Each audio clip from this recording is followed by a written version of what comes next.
últimos 70 anos, a Coreia do Norte permaneceu um dos países mais pobres e isolados do planeta, sujeito a extensas sanções internacionais. A economia norte-coreana, praticamente desconectada do resto do mundo, não realiza significativas exportações. Surpreendentemente, apesar das décadas de isolamento e restrições, o regime norte-coreano persiste. A elite desfruta de carros de luxo ocidentais, iates e gadgets. O país, incrivelmente, financia um programa de armas nucleares caríssimo. Como é possível? Como a economia norte-coreana, muitas vezes considerada patética, consegue sobreviver ao isolamento, manter seu exército e até mesmo importar bens de luxo? A resposta revela que a economia oficial norte-coreana não é a verdadeira fonte de receita. O segredo reside em um vasto império criminoso global, meticulosamente criado e operado pelo Estado norte-coreano. Esse império se estende desde atividades como hacking e tráfico de armas até contrabando de drogas e a produção de dinheiro falso.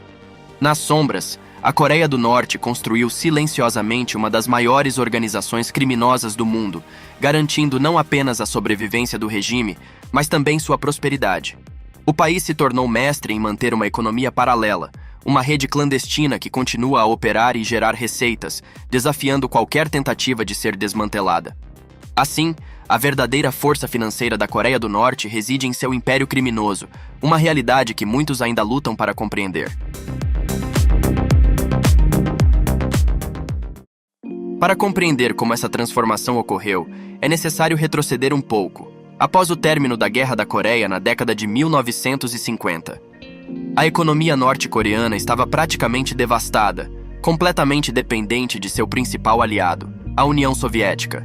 Inicialmente, isso não representava um grande problema, pois os soviéticos forneciam dinheiro, tecnologia, armas e tudo o mais necessário.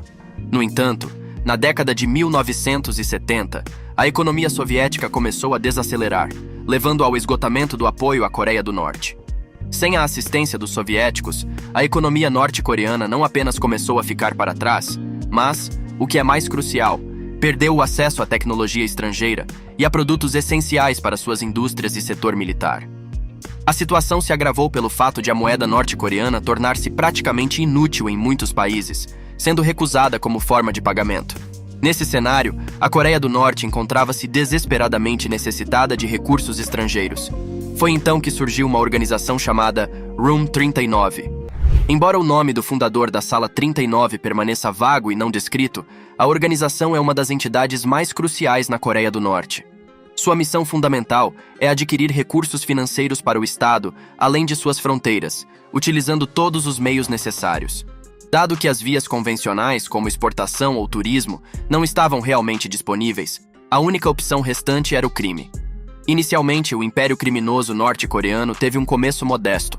O primeiro caso documentado remonta à década de 70, quando diplomatas norte-coreanos foram expulsos da Suécia por contrabandear cigarros duty-free e álcool para dentro do país, posteriormente vendendo esses produtos no mercado negro. Com o tempo, o Império Criminoso norte-coreano expandiu-se significativamente.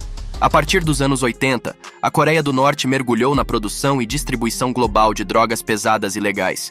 Testemunhos de refugiados descrevem o país como um estado narco, onde todos os aspectos das operações de drogas são controlados pela família Kim. Ao contrário dos cartéis de drogas tradicionais, a Coreia do Norte possui uma vantagem única: a ausência de um governo que possa impor restrições sobre suas operações. O Estado norte-coreano dirige fazendas de ópio e laboratórios para a produção de drogas, utilizando diplomatas e embarcações militares para realizar entregas para diversos países, que vão desde a China e Estados Unidos até a Alemanha e Rússia.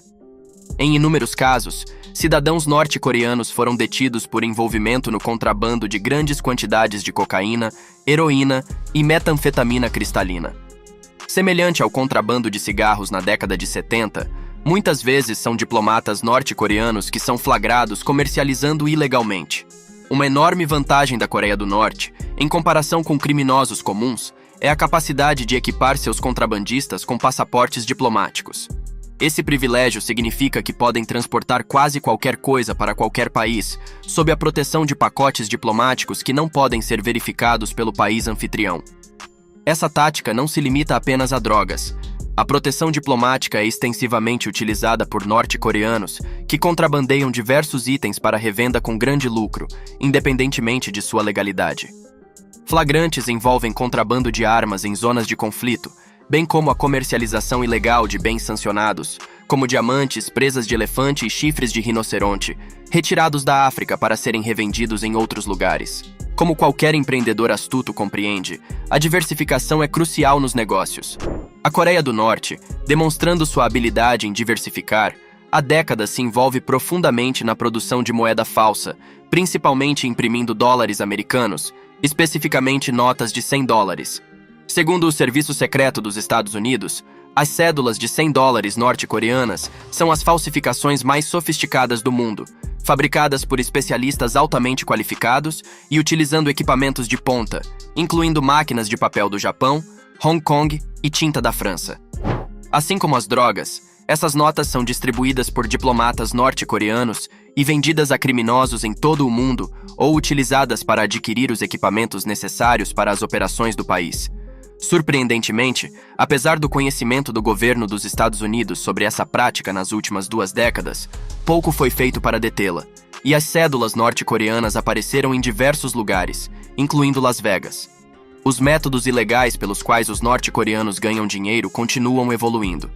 Desde o início dos anos 1990, a Coreia do Norte tem construído um considerável exército de hackers. Sob a liderança de Kim Jong-un, essas atividades evoluíram de espionagem para ações monetizáveis. Em 2016, um grupo conhecido como Grupo de Lazarus, composto por hackers norte-coreanos, invadiu o Banco Central de Bangladesh, transferindo $100 milhões da reserva estrangeira do Bangladesh para várias contas ligadas a norte-coreanos.